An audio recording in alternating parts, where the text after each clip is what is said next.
todos, les dije buenos días al momento de la oración. Bueno, buenos días ahora. Qué privilegio poder abrir juntos la palabra de Dios en este pasaje que es breve, pero que me parece que va a tener buena aplicación pastoral para nuestras vidas. Vamos a orar pidiendo que Dios nos acompañe en esta hora. Oremos. Padre Santo, gracias por esta palabra. Oramos porque nos acompañes con esta. Oramos porque tu Espíritu Santo nos auxilie, Señor, pueda guiarnos y pueda iluminar nuestras mentes para acercarnos a lo que tú estás queriendo que nosotros entendamos. Bendícenos, Padre, en este sentido, y bendícenos de manera tal que nosotros tomemos la decisión, Señor, de cumplir, Señor, aquellas cosas que quizá hayamos estado dejando de lado, no hayamos estado considerando bien, Señor, y que surjan de esta palabra que tú tienes para cada uno de nosotros el día de hoy. Oramos así. Acompáñanos, Señor, en el nombre y los méritos de Jesucristo nuestro Señor. Amén. La semana pasada se consideró un pasaje extenso, pero que está altamente relacionado con este. Y es que este responde a todo lo anterior. En lo anterior encontramos mucho de la iniciativa de Dios en cuanto a lo que podríamos entender como una especie de renovación del pacto entre Dios y su pueblo en las circunstancias en las que está pasando. Recordemos y recordamos Zacarías, porque estamos predicando en esta iglesia ya varias semanas acerca del libro de Zacarías, que no es un libro sencillo para acercarse uno. Pero estos pocos versículos resumen una respuesta que apuntan tanto al ejercicio práctico del culto cristiano y de la forma como nosotros buscamos acercarnos a Dios, representado acá en el ayuno, como a todo aquello que viene a ser la razón para precisamente el ayuno.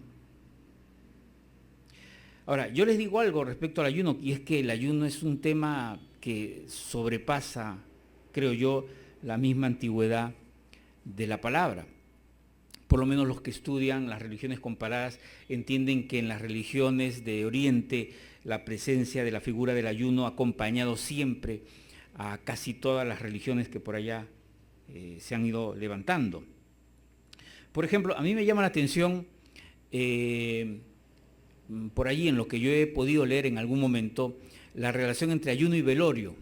En estos momentos me estoy acordando de un velorio en el que yo ayuné deliberadamente, y es que estábamos con unos compañeros de estudios en una zona allí un pueblito ahí en el Callejón de Guaylas, una época cuando era estudiante de agronomía, y sabiendo que éramos cristianos, se nos acercó una familia diciéndonos, miren, mi papá ha fallecido y quisiéramos, no hay pastor acá, como ustedes son cristianos, vienen de Lima, por favor, hagan una oración. Y mi amigo y yo fuimos allá, dijimos, no sé quién habla, ¿no? Hicimos Yankenpo y él ganó y él tuvo que hablar. Pero a mí me tocó sentarme cerca al féretro, ¿no? Y yo dije, bueno, me sentaré allí, pero no era féretro, era que al Señor le habían puesto solamente algo, le habían tapado, y los zapatos lustraditos y bonitos estaban allí adelante, ¿no es cierto? Del cadáver. A mí me tocó sentarme allí y me traen la sopa ahí, como me invitan en la sierra, ¿no es cierto? Difícil comer en circunstancias así. Ahora, ¿por qué les hablo del ayuno y la comida? Y es que en el Oriente se tenía la costumbre de ayunar en los velorios, precisamente, o en los oficios fúnebres. ¿Por qué? Porque se asumía, estoy hablando del ámbito pagano, por supuesto, no estoy hablando del ámbito de Israel ni nada de eso, sino más bien de los pueblos de por allá. Se tenía la idea de que el espíritu del difunto estaba todavía dando vueltas por allí, y que ese espíritu podía entrar por la comida. Entonces yo, para no llevarme asuntos espirituales, pecados y cosas de la persona, no comía. Entonces por eso ahí no se servía nada, era al contrario de como solemos hacer por acá, ¿no es cierto? Entonces con esto quiero decirles que el ayuno ha tenido una connotación de vínculo entre lo que ocurre en este mundo y lo que ocurre en un ámbito espiritual desde hace mucho tiempo. Ahora, yo me pregunto en qué medida esto se prolonga también en el Antiguo Testamento. No sé si recuerdan ustedes, por ejemplo, la vez en que Jesús está en una situación y un muchacho está ahí con un demonio y y le piden que lo saque y él responde, entre otras cosas, bueno, después de quejarse un poco de la incredulidad de sus discípulos, dice que este género no sale sino con ayuno y oración. ¿Lo recuerdan? ¿No? El concepto va por allí más o menos, en el sentido de que, si en el otro caso, en el ejemplo que les mencioné, tenía que ver con no permitir que un espíritu entre dentro de uno a través de la comida, en este caso era, pues, el sentido del ayuno estaba vinculado con el hecho más bien de que espíritus malignos salgan de por allí. Entonces, en resumen, lo que quiero decirles es que dentro de lo que nosotros podríamos ir escarbando y escarbando profundamente respecto al sentido del ayuno, por lo menos podemos decir como cosa clara que existe un vínculo entre la forma de buscar acercarnos a Dios, resumida en el ayuno, con el acto con nuestro concepto de acercamiento a Dios, ¿no? Ahora, el ayuno que acá se está mencionando, y ojo que el tema no es el ayuno necesariamente, nos vamos a dar cuenta de ello. Es más, casi yo si tuviera que ponerle otro título a este mensaje, yo diría, esta es una invitación a no venir a la iglesia. Y me van a entender después a qué me refiero. Pero acá cuando se habla del ayuno, se habla de una cosa muy interesante, y es que este pasaje de Zacarías capítulo 8 es muy singular en toda la Biblia. Porque mientras que en toda la Biblia el concepto de ayuno, la idea de ayuno, mira hacia el futuro, aquí en Zacarías capítulo 8 encontramos la única ocasión en toda la Biblia donde se habla del ayuno en términos del pasado. Y se los voy a explicar. Por ejemplo, cuando estamos hablando de Jesús, hablando del ayuno en relación a que un demonio salga, y ojo, dicho sea de paso, no es mi intención decirlo, pero lo digo de paso, no quiere decir que el ayuno tenga una especie de efecto mágico para que los demonios salgan, sino que hay un vínculo entre oración y ayuno. Cuando yo estoy ayunando y estoy orando, yo les voy a decir una cosa, mi oración va a ser más sincera. No por el hecho de que el ayuno haga una cosa mágica dentro de mí y me haga una persona diferente, sino porque cuando yo tengo carencias, es cuando me doy cuenta de que dependo más de Dios. Y cuando el estómago me empieza a sonar, allí me empiezo a acordar que yo sí dependo de Él. ¿Cuántas veces nosotros abrimos un paquete de galletas en la calle y no nos acordamos de que lo tomamos con naturalidad y no nos acordamos de de quién viene eso? ¿No? Pues bien, les estaba diciendo que en ese caso, por ejemplo, el ayuno tiene que ver con el futuro. Jesús está esperando que de ese momento para adelante ese muchacho quede libre de demonios. Y cuando uno ve el Pentateuco, los primeros libros de la Biblia, encuentra que las menciones al ayuno tienen que ver siempre con lo que el pueblo está esperando de Dios. Sin embargo, acá se menciona 4 ayunos que están referidos al pasado, ¿no? Y 4 ayunos que tienen tal connotación que el día de hoy el pueblo judío los cumple como fiestas, es decir, trata de apegarse incluso a las fechas que acá, a los meses que acá se mencionan. Bueno, ha habido ahí ya la interpretación a través del Talmud y los textos que suelen ellos manejar respecto a las fechas, ¿no? Pero se buscan su cumplimiento, ¿cierto? Es más, si tienen alguna curiosidad yo se los puedo mencionar, ¿no? Som Shiva Aser Betamuz, ¿no? Tisha B'Av, que es el más conocido, ¿no? Quizás mencionemos algunas palabras sobre Tisha B'Av. Som Gedaliah, Som Azara Betebet. Son los 4 ayunos que practica hoy en día el pueblo judío, basado en Zacarías 8, en lo concreto en este pasaje, en Zacarías 8. Ahora, estos 4 ayunos tienen un común, y es que los 4 ayunos están dedicados a la relación del pueblo de Dios con salir de Babilonia. Es decir, con el retorno y con lo que pasó en las circunstancias estas, ¿no? Yo le decía Tisha B'Av, ustedes podrían buscarlo, me parece que por ahí encontré en YouTube algún video que hablaba del día más triste del año para los judíos, y es Tisha B'Av. Tisha B'Av es el día más triste, ¿no? Ellos lo consideran el día más triste, porque es el ayuno que en lo concreto celebra el hecho de que el templo fue destruido. Los otros también celebran otras cosas, el último de ellos celebra, por ejemplo, el sitio militar alrededor de Jerusalén, etcétera, etcétera, pero todo está relacionado con el problema que tuvieron con los babilonios, ¿cierto? Es un mirar hacia el pasado. Y si bien nosotros no tenemos indicaciones de fechas, no podríamos basarnos en fechas, apenas en meses acá, sí encontramos en Zacarías capítulo 8, que es palabra de Dios para nosotros, no el Talmud, sí la Biblia, sí el Antiguo Testamento, ya en los términos de los judíos, el Tanaj, es palabra de Dios. Sí encontramos acá la mención de los ayunos para 4 meses, para 4 momentos, ¿no? Cuarto mes, quinto mes, séptimo mes, 10º mes del calendario judío. También hay que considerar que los judíos no precisamente siguen el calendario judío estricto, ellos han cambiado el orden del calendario, pero eso es otro tema. A lo que voy respecto al ayuno es a que estos 4 ayunos que acá se están mencionando no son ayunos cualquiera. Son ayunos que representan el hecho de que yo, como creyente, por lo menos en algún momento, la tercera parte del año, en algún momento, debo de separar tiempo para mirar atrás. Y yo sé que la Biblia y el Nuevo Testamento sobre todo hace un buen énfasis respecto a mirar adelante. Filipenses dice, olvidando ciertamente lo que queda atrás y mirando, ¿no?, que está adelante. Prosigo a la meta, el fin del supremo llamamiento en Cristo Jesús, ¿no? Etcétera, ¿no? O las cosas viejas pasaron, aquí todas son hechas nuevas. Siempre la actitud de estar mirando hacia adelante. Yo pienso que es el momento de recordar un poco el pasado y de recordar de dónde Dios nos ha sacado. Porque todos tenemos un antes y después de Cristo. Un antes donde estábamos alejados por completo de Él. Y un antes del cual nosotros debemos reconocer que hemos cometido cosas que no solo nos avergüenzan, sino que fácilmente los seres humanos incluso podrían perdonar.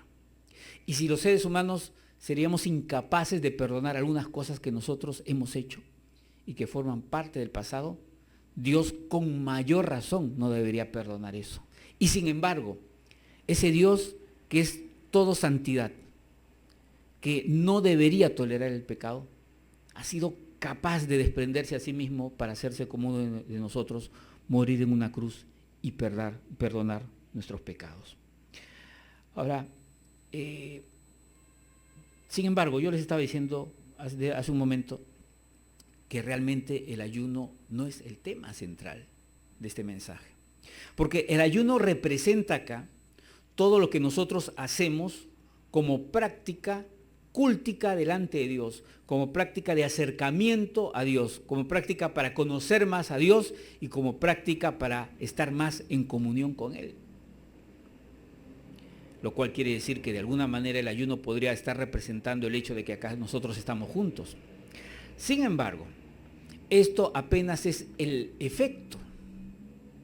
¿Cuál es la causa que hace que exista este efecto que representa la búsqueda nuestra de Dios? Consideremos el pasaje, así que si me acompañan otra vez a leer el pasaje, nos vamos a dar cuenta de por dónde va el asunto. Dice en la versión Reina Valera del 60, estas son las cosas que habéis de hacer. Hablad verdad cada cual con su prójimo, juzgad según la verdad y lo conducente a la paz en vuestras puertas. Y ninguno de vosotros piense mal en su corazón contra su prójimo, ni améis el juramento falso, porque todas estas son cosas que aborrezco, dice Jehová. Vino a mí palabra de Jehová de los ejércitos diciendo, así ha dicho Jehová de los ejércitos. El ayuno del 4º mes, el ayuno del 5º, el ayuno del 7º, el ayuno del 10º se convertirán para la casa de Judá en gozo y alegría y en festivas solemnidades. Amad pues la verdad y la paz. Ahora, yo no quiero entrar en tecnicismo, sin embargo les voy a contar una cosa. Acá aparece una figura literaria que yo muy en lo irreverente, en mi mnemotecnia pobre, para tratar de recordar las cosas, yo lo llamo un sándwich. No se llama así, por supuesto. Por favor, no lo tomen así. ¿Qué es un sándwich? ¿No es un trozo de pan por arriba y otro trozo de pan por abajo y en medio algo diferente? Es eso, ¿no es cierto? Un sándwich, lo que querramos decir, ¿no es cierto? Hay una figura literaria que tiene un nombre que no voy a mencionar y que acá se presenta. Una afirmación o elementos de una afirmación que se reiteran al final con algo al medio, que es diferente. Y acá lo observamos, fíjense. Se dice al principio, hablad verdad, cada cual con su prójimo, y después se dice, verdad y lo conducente a la paz. Verdad y paz. Y al final, ¿qué dice? Amad pues la verdad y la paz. Otra vez, la verdad y la paz. ¿Cuál es la idea que está al medio? Que no necesariamente era importante, el ayuno. El ayuno está al medio, pero antes del ayuno está la verdad y la paz. Y después del ayuno está otra vez la verdad y la paz. ¿Esto qué nos dice a nosotros? Porque esto no se queda en un asunto solamente técnico.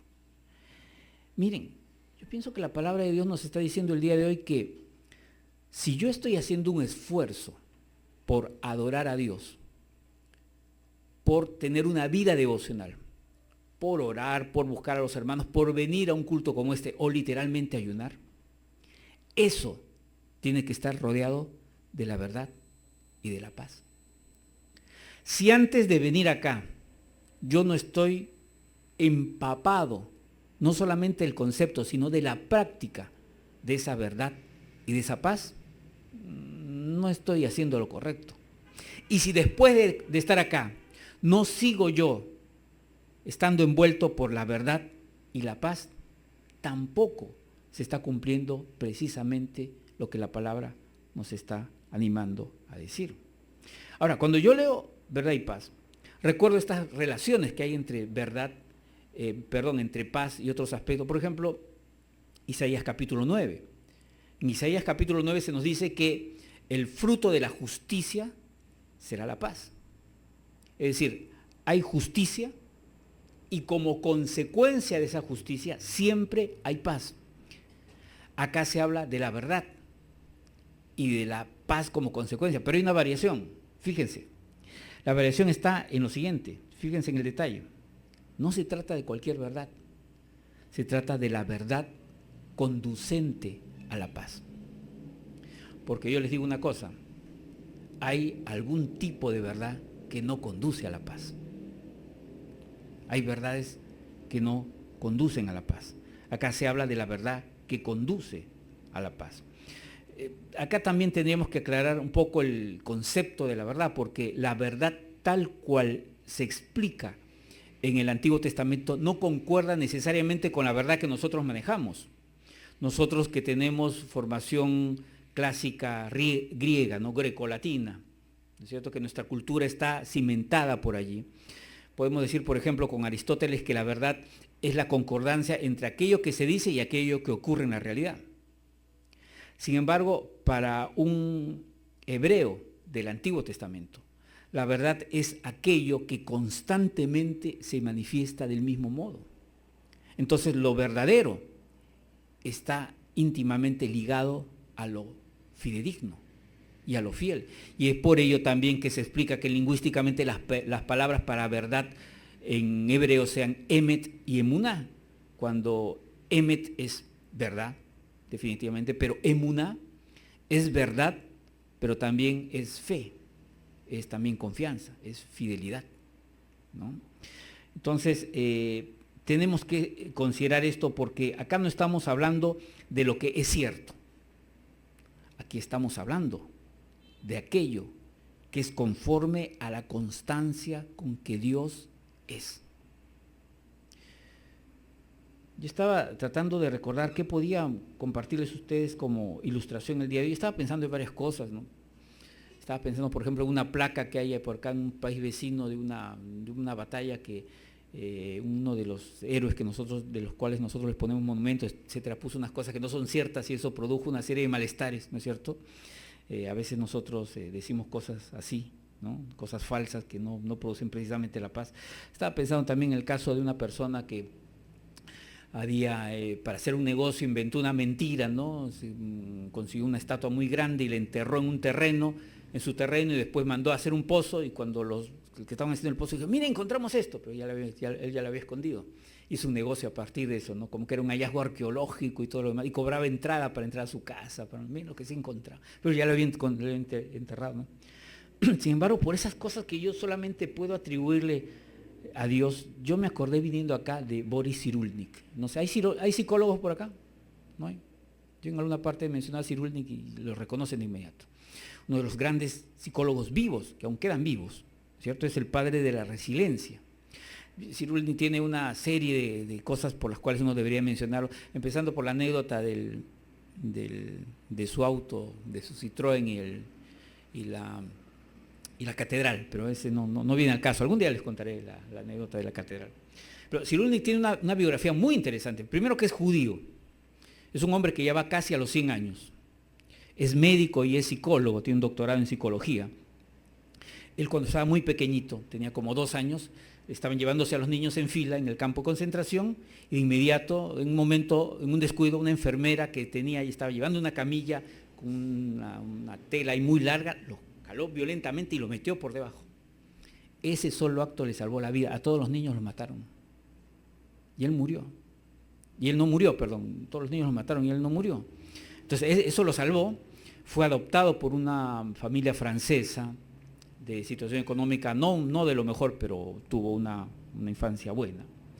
Y como le decía, Cyrulnik trató de progresar, estudió, se obtuvo su título como médico general. Después de eso se metió a estudiar psicología, llegó hasta el doctorado en psicología, y en estos momentos es una autoridad. Es una autoridad sobre todo por su trabajo en relación a la resiliencia, que es la capacidad que debe desarrollar el ser humano para poder superar los traumas o las situaciones difíciles, ¿no? Cyrulnik tiene una anécdota, y esta es la anécdota a la que yo quería contarles, que es de la vida real, lo pueden encontrar en alguno de sus libros. Me parece que es en el libro que se llama El amor que nos cura, ¿no?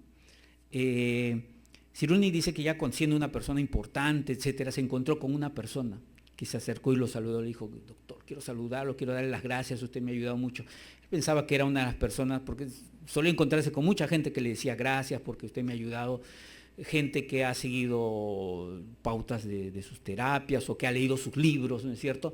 Pero en eso le dice, la persona se le quedó con la mano prendada ahí, era alguien de su edad, y le dijo, Boris, ¿no te acuerdas de mí? Y dijo, disculpa, pero no, yo soy tu compañero del colegio. Y le comenzó a hablar, era un compañero del colegio. Y el compañero empezó a entablar con una conversación larga, que yo se las voy a tratar de resumir. Resulta que este compañero del colegio tenía graves problemas en el colegio. Regresaba todos los días golpeado a casa, porque en el colegio se burlaban de él, lo golpeaban, y es que su madre se dedicaba a la prostitución. Y esto era conocido en todo el colegio. Entonces, a la edad cuando eran muy pequeños, la cosa pasaba más o menos desapercibida, pero ya entrando a los 12 años, 13 años, los compañeros se burlaban de él, y él, por salir por la molestia que le causaba, se agarraba a golpes con estas personas, etcétera, etcétera, señalando a su madre. Este muchacho recuerda, por ejemplo, que en ese pueblito en Francia la gente no caminaba por su vereda. Cuando llegaba a la vereda de su casa, daba la vuelta, prefería ir por la pista, porque era un asunto que ni se acercaban a esa casa, ¿no? Y él cuenta que esto le afectaba y le fue afectando en su vida después, cuando fue creciendo, etcétera, pero que él casi siempre se acordaba de lo siguiente, decía, no, yo tengo que ser valioso, porque Boris me ha dicho que soy valioso. Y él repetía eso constantemente, estando en la universidad. No, yo soy valioso porque Boris me ha dicho que soy valioso. Y Boris Cyrulnik trató de recordar y decía, discúlpame, sí me acuerdo de ti, claro, pero yo no me acuerdo haberte dicho nunca que eras valioso. Y él le dijo, no, sí me lo dijiste. ¿Recuerdas esa vez en que teníamos que hacer un trabajo y no había dónde hacer la tarea juntos? No se podía en tu casa porque no sé qué razón no se podía. La escuela estaba cerrada y solamente había mi casa, y tú mismo me propusiste, ¿puedo ir a tu casa a hacer el trabajo? ¿Recuerdas que viniste a mi casa y antes de entrar a mi casa entraste a la tienda y compraste fruta? ¿Recuerdas que cuando llegaste a mi casa saludaste a mi madre de la mano, le entregaste la fruta? ¿Recuerdas que te sentaste en la mesa, almorzaste con nosotros y fuiste muy amable y que hicimos la tarea? Y el Boris lo recuerdo vagamente, pero sí recuerdo la ocasión, pero no los detalles. Yo sí me acuerdo los detalles, porque toda la vida me he acordado de Boris y de que cuando yo me sentía menos que los demás, por mi pasado me decía, no, yo soy valioso porque Boris me lo ha dicho. Y cuando yo te he encontrado en la televisión, en entrevistas, he encontrado figuras tuyas, póster, afiches allí por conferencias que vas a dar. Me he encontrado en las librerías con libros tuyos y doy la vuelta y ahí está tu foto. Yo me he dado cuenta que no era cualquier persona, una persona valiosa. Y esa persona valiosa me ha dicho que yo soy valioso. Ahora, ustedes pensarán, ¿qué puede tener esto en relación con el pasaje que estamos leyendo? Fíjense, yo pienso que si esta persona, si Boris Cyrulnik, ya mucho lo estoy mencionando, lo hago por última vez, hubiera tenido la misma actitud que los demás, es decir, como este muchacho también lo decía, ya siendo mayor, algunos no venían y me insultaban, oye, eres un hijo de tal, sino que burlón venían y decían, oye, ¿verdad que tu mamá es prostituta, no? ¿No? O sencillamente veían, oye, ves ese muchacho, su mamá se dedica a eso. Si se hubiera tomado ahí el concepto de verdad como asunto de lo que corresponde a la realidad, diríamos, está diciendo la verdad, pero no es la verdad conducente a la paz.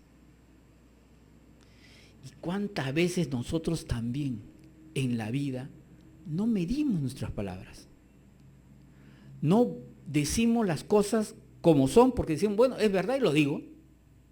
¿Y cuánto daño nosotros podríamos estar haciendo a los demás, no buscando la paz y por lo tanto no manejando una verdad que sea y que es conducente a la paz?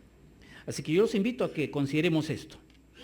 Cuando la palabra nos habla acá del culto a Dios, de este ayuno que representa mi forma de acercarme a Dios, está bien. ¿Quieres acercarte a Dios? Perfecto.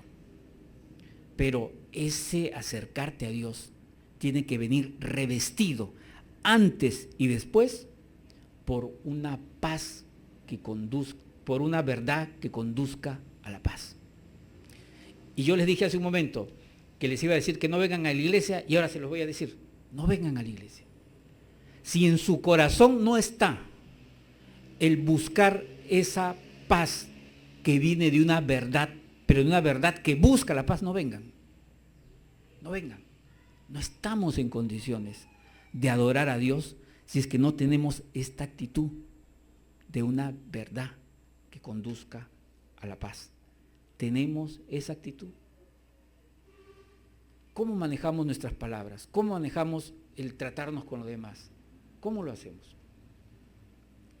Como les decía, el ayuno puede ser muy importante.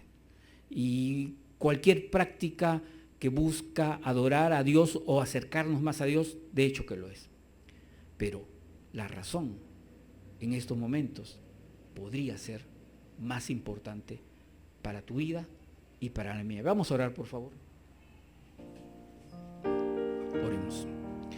Padre Santo, sabemos que este texto es profético, que nos habla de cosas que, Señor, están proyectadas hacia el futuro. Y sin embargo, Señor, por un momento, el texto, la palabra que has separado para nosotros nos dice, mira para el pasado y mira para atrás y considera también cómo ha sido tu vida, de qué cosas tú nos has librado y de qué cosas nos has perdonado. Y sin embargo, Señor, cuando miramos al presente o cuando miramos hacia el futuro, cuánto, Señor, de lo que nosotros podamos estar diciendo o haciendo podría no corresponder, Señor, a toda la gracia que hemos recibido de ti. Padre amado, si en nuestra boca ha habido palabra maledicente, si nos hemos excusado en decir la verdad para hacer daño a los demás, no nos podemos quejar de que haya encono contra nosotros o de que no haya paz alrededor de nuestras vidas. Ahora, Padre Santo, oramos pidiendo perdón si es que esta es nuestra situación. Pedimos, Señor, nos des la mejor actitud para glorificar tu nombre, para buscarte, Señor, sea o por ayuno, por oración o por culto comunitario o por lo que fuere. Pero queremos, Padre amado, hacerlo alrededor de este mensaje. Y oramos, Señor, muy en lo concreto para que en esta congregación siempre, Padre amado, podamos hablar y vivir una paz, una verdad que conduzca a la paz y no otro tipo de cosa a la cual nosotros llamemos verdad. Oramos así en el nombre de Jesús nuestro Señor. Amén.